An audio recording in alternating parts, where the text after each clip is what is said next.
Salut tout le monde, j'espère que vous allez bien. Donc aujourd'hui je vais vous parler de Great White, dans lequel on rencontre 5 personnes qui se retrouvent sur un bateau de survie, et il y a 2 requins qui cherchent à se les faire.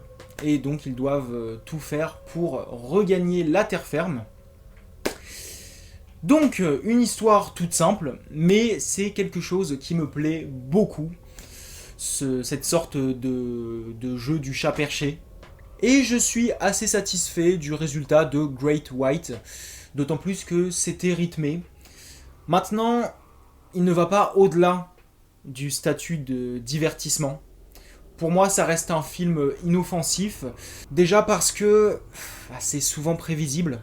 Par exemple, il y a un mec qui voit qu'un autre gars a des vues sur sa nana, et tu sais forcément que ça va partir en couille entre les deux mâles. Ensuite, il y a quelques facilités scénaristiques. On a aussi 2 comportements que j'ai trouvé assez douteux par rapport à la logique.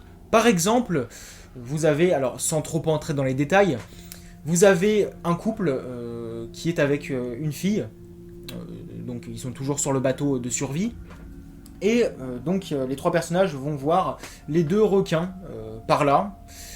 Et le couple va dire à la fille, oui bah nous on va s'occuper des 2 requins et toi tu vas nager jusqu'au bateau qui est complètement détérioré là. Et nous on va s'occuper des 2 requins parce qu'ils avaient de quoi se battre et surtout de quoi les tuer. Et pour le coup, j'ai pas trouvé ça très cohérent parce que je me suis dit non mais vous êtes sérieux là les 2 requins sont repartis au fond de l'eau. Qu'est-ce qui vous dit qu'ils sont restés ici de votre côté? Enfin, peut-être que les requins sont passés sous le bateau et qu'ils vont vers l'épave. Et dans ce cas-là, la nana qui est censée y aller se fera bouffer. Enfin, comment est-ce qu'ils peuvent savoir que les requins ne vont pas changer d'endroit? Donc c'est là que ça m'a un peu posé problème, j'ai trouvé ça un petit peu trop facile pour le coup. Surtout que le niveau de l'eau était encore trop important pour qu'on puisse voir ce qu'il y avait en dessous, au fond de l'eau. On pouvait pas voir si le requin était en dessous de nous. Clairement non, c'était trop sombre en fait pour qu'on puisse y voir quelque chose. Mais bon, c'est pas grave.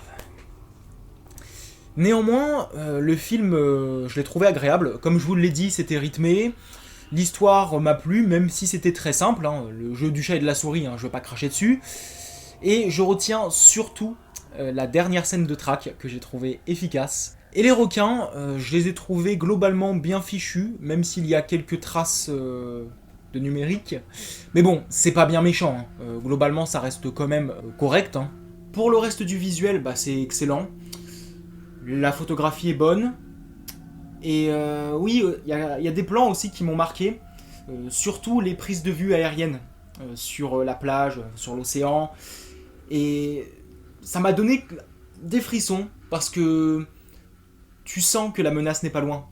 Donc pour le coup, non, moi ça me faisait peur. Et en nous offrant des plans aériens assez larges sur la mer, eh bien, on prend encore plus conscience de l'immensité du terrain sur lequel les personnages vont être bloqués et surtout en danger. Du coup, on voit aussi leur bateau de secours là au loin, toujours en plan aérien.